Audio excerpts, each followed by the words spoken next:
Hello folks, today we're going to look at your notes that will be used for quizzes 4 through 8 and the bell ringers that start with number 6.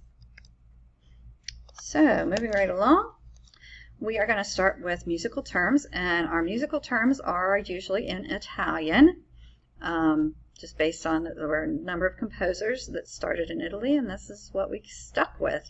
So our first word is fermata. It means to hold a note out as long as you, the soloist, or your director chooses. It looks like this. Some people call it a bird's eye. Sforzando is the second word. It looks like this, and it means to play a note suddenly loud. One of my favorite dynamics uses a sforzando and then a crescendo. A caesura is a pause, and it looks like this. Some people like to call them railroad tracks. A tie and a slur are very similar. They look the same. They have this little sloped line, curved line. The difference is a tie is for you to hold straight through two notes, and they're the same note. So you can see these are both F. A slur is to play smoothly through the notes, and they're different notes. So you just make it smooth when going from one to the next. Legato is very similar to a slur, but it usually applies to a section. Instead of just two notes, it would be a longer section. Staccato has these little dots underneath the notes. They mean to play the note short and detached. So each word is separate when you're singing, or each note if you're playing. Okay, the next section. We have accents. There are numerous types of accents. We're going to look at 3 of them here. One is a lighter accent called tenuto. It's kind of a push, just kind of a push on the note. Not a very strong accent, but one you can tell a stress to that note. A medium accent is what you see most of the time. It looks like a sideways V, so that note's going to be emphasized more. A marcato accent is sharper and stronger than either of the other two. These are the voice parts. There are many more than the ones that we'll be using in chorus this year. Mostly we'll be using soprano and alto. In middle school, most of our voices kind of have the same range. Men's voices will drop significantly. Women's voices may change a little. But soprano range is in treble clef from middle C up to A above the staff. Alto range is from F below middle C up to D, and of course this may overlap depending on your own voice. It's not set in stone. Mezzo-soprano will be between the two women's voices. And at the bottom you can see that tenor is the higher male voice, baritone is the medium male voice, and bass is the lower male voice. Now when I say these topics as to male and female, there may be a little bit of crossover there, but these are what most people sing. And when I say male voices, in this case, I'm talking about adult men, because until men's voices change, almost everyone is in soprano-alto range. When it's written, soprano notes are written in treble clef with the stems down. Altos are also in treble clef, but the stems will be up if they're written together. Tenors are in the bass clef with the stems down. Basses are in the bass clef with the stems up. Dotted notes, the dot gets half of whatever the note is. So if this note is worth 4 beats, because it's a whole note, then half of that is 2. So the dot's worth 2. So then you take the 4 and add the 2, and you end up with 6. So a dotted whole note is worth 6 beats. A dotted half note starts out as 2 beats for your half note plus 1 for the dot, so 2 plus 1 is 3. A dotted quarter note starts off with 1 beat, and you add half of that, so you have 1 plus a half, so 1 1/2 beats for a dotted quarter note. A dotted eighth note, there should be an H there, just pretend it's there, starts with an eighth note, which is a half of a beat, so a half of a half is a quarter, so the dot gets a quarter of a beat. So you have a half plus a quarter, so that ends up being 3/4. 3/4 of a beat for a dotted eighth note. Now, as for singing techniques, posture is very, very important when you're singing. You want your shoulders to be down. You don't want to hunch them up because that puts a lot of tension along your shoulders. So you want to be relaxed and down. Relax your vocal cords. Don't try to strain. Keep your back straight. Often it's best to sit towards the front of your chair so you can keep your back straight on your own. And then when you take a breath, you fill up your ribs and you try to keep them full of air and expanded even when your air is let out. That way you don't have to move your whole rib cage every time that you take a breath. So you keep it expanded so the air just has to go in and out. Your actual ribs don't have to move, as much at least. The muscle that's used to draw breath is your diaphragm. It's below your lungs. Posture is very important to support your breath and keep your voice strong. Now, the soft palate is a part that's at the back of the top of your mouth. It's kind of the soft part if you feel it with your tongue. It should be raised when you sing high notes. That means you're singing in your head voice. When the soft palate's not raised, you are singing with what's called your chest voice, and that's just where the sound is going to resonate based on where that soft palate is moved. It kind of cuts things off back there. Diction is how you pronounce your words. You should open your mouth and move your lips more than when you are just speaking so that people understand what it is you're singing. You should pay attention to song lyrics when you are singing so that you express the music and emotions of the songs both facially and vocally. We want the full picture, the sound and what we see. So always think about what it is you're singing. Reading a musical score, also called an octavo. These are some things that we have talked about, but this will give you some more specific things written down. The accompaniment part of choral music is written below the voice parts. We saw that in the ones we looked at with the piano. When staves are connected, it means that those parts are played at the same time, and that's called a system when those staves are connected together. If notes are higher on a staff, more towards the top of the page, they sound higher to your ear. If they're lower on the staff, more towards the bottom of the page, they sound lower to your ear. If you see MM like this, it means the music should be played at that many beats per minute. Okay, that stands for metronome marking, and it equals 56 beats per minute. The tempo of a piece of music is the speed. At the top of the piece of music, if there are names listed, the one on the right is the composer, and the one on the left is the lyricist. The composer wrote the music, the lyricist wrote the words.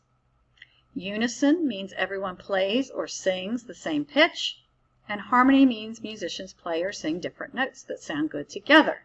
These are things you probably know by now, but just a refresher. So if you take a look at this diagram, it points out some of these things that you need to know. The grand staff is usually when you have two hooked together, and then when you have more than that, we call it a system. This at the top is a descant part. Okay, it's like an extra solo part. Usually it's soprano, but not always. Soprano is the top note in the treble clef. Alto is the bottom note in the treble clef. Tenor is the top note in the treble clef, and tenor is the top note in the bass clef. Bass is the bottom note in the bass clef. Okay, in this case, this is just separated into soprano and alto. Time signature is near the beginning of the piece. It tells you how many beats are in the measure. That's the top note. And the bottom note tells you which type of note gets one beat. The key signature, you can see a little bit better over here. This particular piece has one sharp, so every F would be sharped in this piece. This one has no sharps or flats. Again, we've talked about treble clef and bass clef, and then your grand staff is when they're hooked together. Here are some more music terms. These are written in Italian. Subito means suddenly. You'll see that in a lot of our music. Poco a poco means little by little. Meno means less. Moso means motion. Più means more. Upbeat can mean a couple of different things. It can be the beginning of a phrase that starts right before a measure starts, or an unaccented beat before an accented beat. Form is the structure of a piece of music. Repeated sections are given the same letter, and each new section gets a successive letter. So, like if you were singing a lot of pop songs, you might have a verse and then a chorus, and then a different verse, but back to the same chorus. So it might be A, B, A, B. So all the verses are A, all the choruses are B. The time signature, as I just pointed out, they're the two numbers written at the beginning of a piece of music. The top number will tell you how many beats are in each measure, and the bottom number tells you what kind of note gets one beat. Again, those are dealing with fractions. Some of the symbols that you need to make sure you know the difference between. A bar line is just a simple line that goes up and down between measures. It breaks music into a certain number of pulses or beats. So each measure might have 3 beats or 4 beats or 6 beats depending on the time signature. A measure is the number of pulses or beats. It's the space between two bar lines. So there's a bar line here and a bar line here. So this is a measure. Repeat sign has these little dots and lines. It means to play that section again. So if I had notes in here, I would play it more than once. First and second endings have these brackets. So when you come to this section of the music the first time, you would repeat back to the other repeat sign or the beginning if there's none. And then the second time you would skip over number 1 and go straight to number 2. Dies al coda. This means that you're going to go back to the sign and then skip to the ending. So if you're singing along, this is the sign you're going to come back to. This is where you're going to skip to the ending. Coda just means ending. And then this is as far as you're going to go the first time. So you would sing all the way through this section and this section. Then when it says dies al coda, I would go back to the sign and sing to the coda marking and skip down to the coda. Dies al fine is very similar. I will go all the way through till it says dies al fine. Then I go back to the sign and I sing to fine, or finish, the end, right there. DC means go back to the beginning, and sometimes you might see DC al fine or DC al coda. DC means to go back to the beginning, or capo. So you would sing all the way to DC al fine, and it's fine, not fine, and you would go back to the beginning and sing until the word fine. The next two right here start with the treble clef and the bass clef, which you've seen. The treble clef is for the upper section of the staff. It's usually used for soprano and alto, the right hand of the pianist, and higher instruments and notes. Bass clef looks like this down here. It is for the lower section of the staff, tenors and basses, left hand of the piano, and lower notes and instruments. A whole bunch more. Here, the grand staff, again, when you have two staffs connected together like this, usually treble and bass, it's called the grand staff. A double bar line can look like this. It can note the end of a section of a piece of music or the complete end of a piece of music. A sharp looks like this, and it is a half step higher than the original note. A half step higher, that's like one piano key, including the black keys. You go one half step higher. A flat is the opposite of that. It's a half step lower than the original note. And natural sign tells you to go back to the original note. Key signature tells you what flats or sharps should be played throughout the entire piece. A triplet looks like this, and it means you're taking 3 notes and putting them in the same amount of time that there normally would be 2.